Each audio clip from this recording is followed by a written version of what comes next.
Welcome back, everybody. Last week, I did a video on a carry hero tier list, and I heard your guys' comments and your complaints.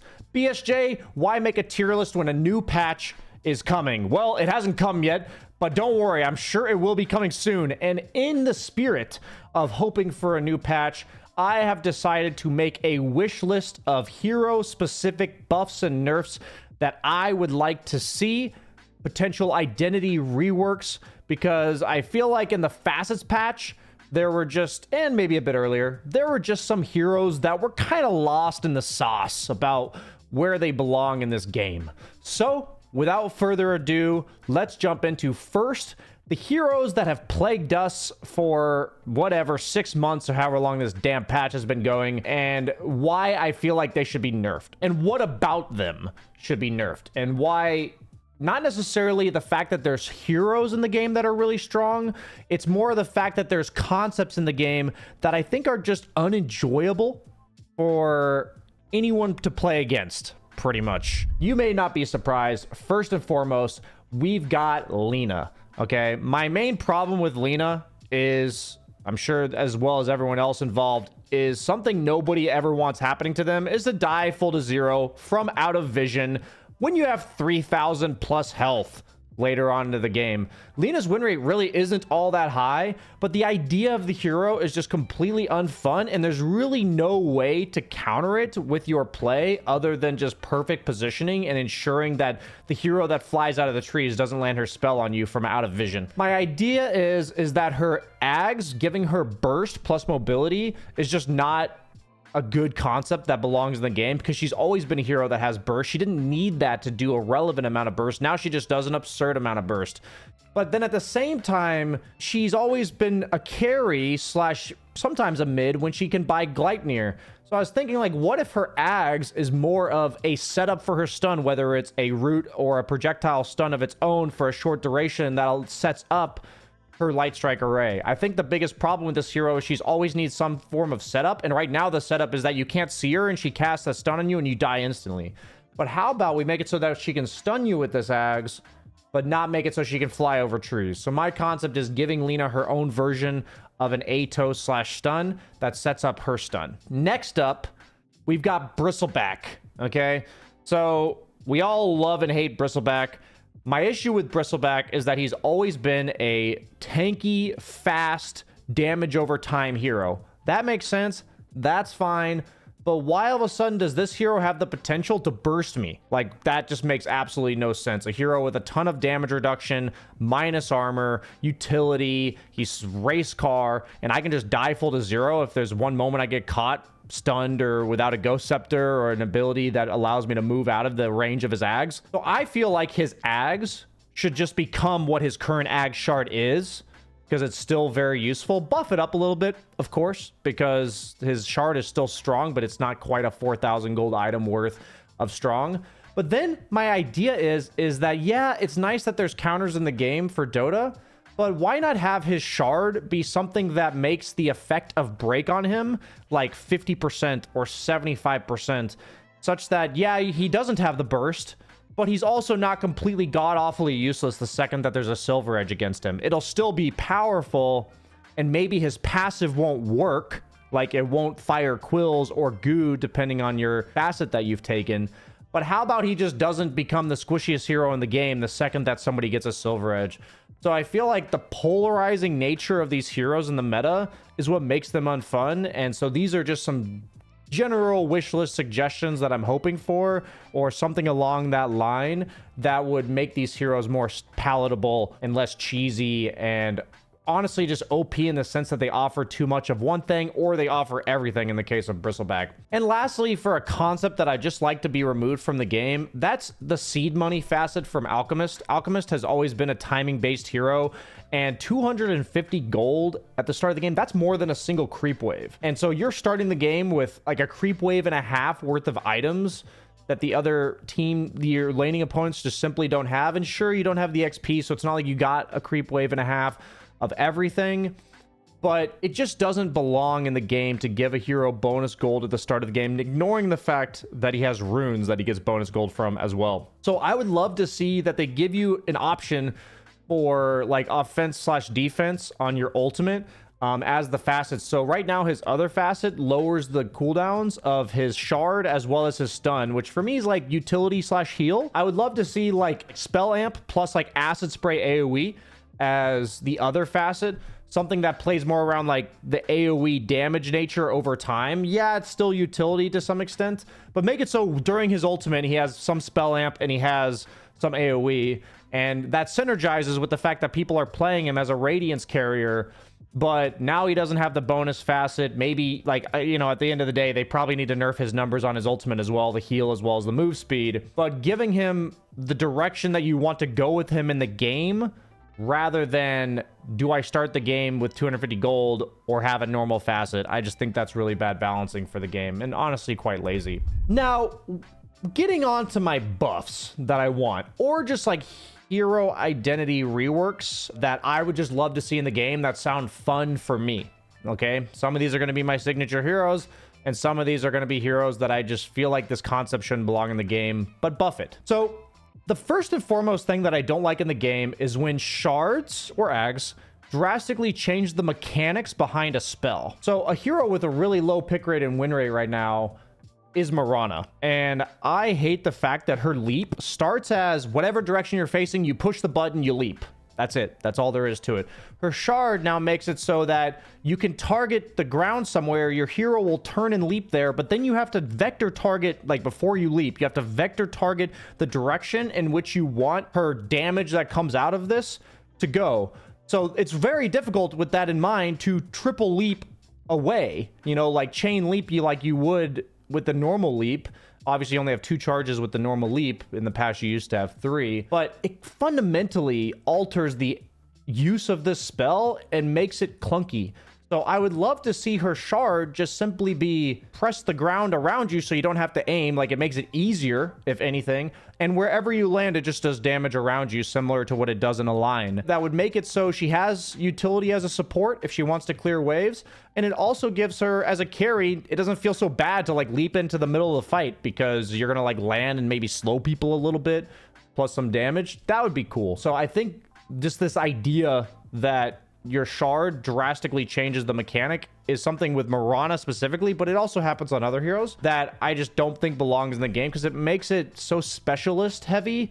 And I myself, I'm like, I don't even want to buy shard because I have to remember how to use the spell differently. And it's like, it's fine if you want to change the spell, but making it transition mid-game, I don't like that at all. Next up, we've got Monkey King, who has traditionally been a very versatile across all roles hero, but I think when he came out, he was intended to be a carry. He was a right-click hero with a passive, buffs him up, all that kind of stuff. His win rate on mid right now, as like a cheese counter to melee heroes, is about 50%. But across all other roles, including carry, it's like 45% or less. And I think that all comes down to this patch change that happened about 6 months ago, which reads, changed the downtime damage type proc on his tree jump from player-based damage to any damage. And the big issue I have with this is that now when you're jungling, you are vulnerable to getting ganked because you can no longer jump to trees the second you're hitting a camp.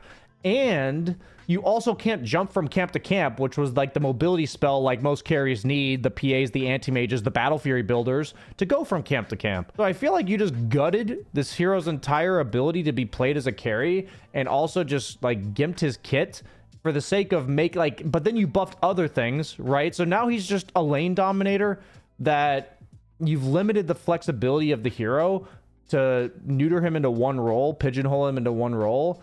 And I think these type of changes not only do that, but it also just feels so bad to play when you're in the jungle and you can't jump from camp to camp. Next up, one of my favorite heroes of all time that's been out of meta for quite some time, that is Phantom Lancer. His identity, like way back when, was to be this illusion hero that ran at you with all of his illusions, and you had to kind of clear out the illusions enough to find which one was real. He's kind of like this man-fighting tank, right? That combined with deception.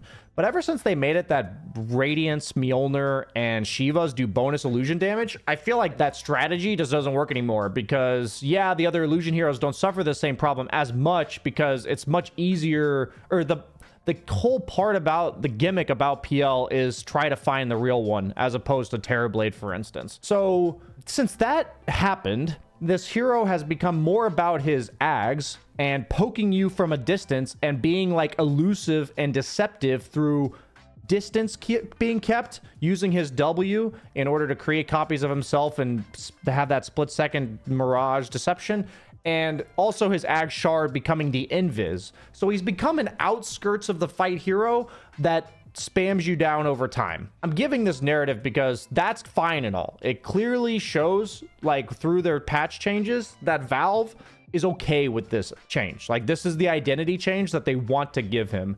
Now, with the fastest patch coming out, they said, well, okay, we're going to give this hero a cool illusion hero gimmick, which is that his illusions benefit from plus damage. But since, in theory, that makes him broken, we're going to nerf all the fucking numbers on his spells. But the problem is, until like 4th or 5th item, you're always wanting to go like Manta Diffusal Ags in some order. So there's no item in there that gives you bonus damage. So you're just a strictly worse hero for like the first 30 minutes of the game. And maybe with like a Rapier or a Daedalus or something, you're going to do a lot more damage in the late game. And it's not even that much more unless it's a Rapier because of the fact that your numbers are lower anyways. We're aiming to give this hero a gimmick that I feel like has nothing to do with the identity that was provided to this hero over time, which is what I talked about being a distance poking hero. So I would love for them to revert his numbers, to make his facet no longer what it is, and maybe make his facet something like his illusions apply a stacking debuff to you. Similar to Alchemist's passive. Make it so that PL's illusions offer something special. And I thought maybe it's like a Alchemist passive that's like Shin's Penitence, where all of PL's units will do more attack speed to you by like 1, 2, 3, 4 every time they attack you, up to like, you know, 30 stacks or something, because it's PL illusions. I just think that, and it's purgeable, all that kind of stuff. I just think it'd be really cool if you encouraged his facet turned into something that encouraged this whole poke, wear you down over time, because right now his numbers are all so low that he's poking you down, poke, poke, poke, but he might as well be poking you with a wet noodle, right? Because nobody freaking dies. And a lot of these tank heroes with these items like Shiva's, you just feel completely underwhelming. So I would love to see an innate that caters much more to the way PL's been played for like 4 fucking years. So that would be fantastic. Sorry that I'm a little bit triggered that my boy PL is completely out of the meta. Next up, one of my other favorite heroes is Juggernaut. So the problem with Jug, in my opinion, is that he's become a gimmick that is purely around his invulnerability. The whole entire idea of the hero is he kills you within his ult, he kills you within his shard, uses his spin, and like the fight's over. And you just had no way of fighting back. So first off, if we're going to make him not about that, we have to make it so he can no longer just kill you as fast as he is currently in those. So my idea is to give him a somewhat reasonable base attack time. 1.6, 1.7. Right now, he's like 1.4, one of the lowest in the game. But then on top of that, give him better stat gains. And overall, you can even make his passive, which is 12% damage to people that are facing you. You can also give him some sort of innate portion of it that gives him a little bit more durability. You know, you're effectively making him similar to Sven, but rather than having like a burst stun ult, meaning like you have stun plus damage on your ulti, you're more of a like a samurai that's gonna be able to stand his ground, because right now Jug is the either get bursted before casting any spells, which feels really bad to play as carry, or buy Swift Blink and hope that you kill them within the duration of all of your stuff, and you buy all items that give you a ton of attack speed and nullifier so that people can't get out of your ult. And man, I don't know, Jug just used to be like this finesse hero, and the only time that he's been viable in the last like 3 or 4 years was when his level 20 was like a better Satanic for free that also worked with his spin.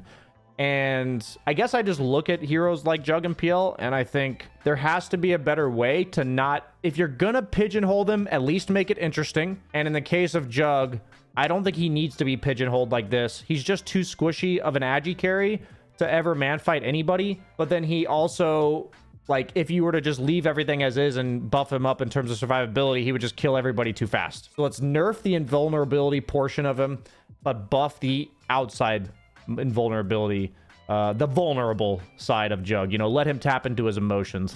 I just thought about that. And last but not least on my wish list for the new patch is one of my favorite, if not my favorite conceptual, like the conceptual favorite hero in all of Dota, and that is Necrophos. My issue with Necrophos is that he has become somewhat similar to Bristleback, which is to kill you before you kill him with immense damage over time with his Ags plus Radiance. And the problem with Necro is that his innate, formerly one of his spells, makes it so that if he manages to kill like one hero, he might just kill all of you. And if he doesn't kill anybody before he just dies full. He dies full to 0 instantly with like Nullifier plus Burst, or he kills one guy and snowballs the entire fight. And for me, that is just a conceptually uninteresting way to have a hero be played in the game of Dota, and it makes it impossible, nigh impossible at least, to balance. The one thing I've always loved about Necro is that he has sustained farming and ability to play the map, which I just think is so unique to the hero that he can buy no region items and farm the map. I think that is just a really cool hero conceptually to have in the game. Can buy Boots of Travel, can be like a tanky aura buyer, all that kind of stuff. But the key is that he can buy, like, utility-wise, I feel like almost every item in the game. I feel like you could make an argument for nearly every item in the game for Necro. And here's the problem with that. If you have a hero that conceptually is versatile, that's currently being pigeonholed into one playstyle, and you can theoretically buy any item on the hero and it may become interesting. You guys may know what I'm getting at here. I would love to see Necrophos become a universal hero. Yes, you would have to nerf his base stats so that his laning stage is not out the wazoo. It's fine if you give him some really low base damage, but I would love to buy whatever the fuck on Necro and feel like it's not griefing my ability to like do some right clicking in the middle of the fight with a Witchblade, you know? Witchblade plus Sanj and Yasha, that would be cool. Like, I'm just thinking of ideas off the top of my head. But the whole thing is that there's a lot of items on Necro that feel cool to buy, but they're just underwhelming because he's an intelligence hero. And he's a hero that I think has so much versatility potential that making him a universal hero would just make me so happy in terms of being able to experiment. So these are my wish lists for the new patch to come out. Let me know what you guys think about these hero-specific wish lists. If you guys would like more wish lists for patches in the future, maybe if this patch doesn't come out anytime soon, we can be looking at maybe map changes / game mechanics. For me right now, I'm fixating on the heroes. But yeah, leave some comments, leave some subscriptions by subscribing, clicking the like, all that stuff. And let me know, guys. And I'll see you guys in the next one. Peace.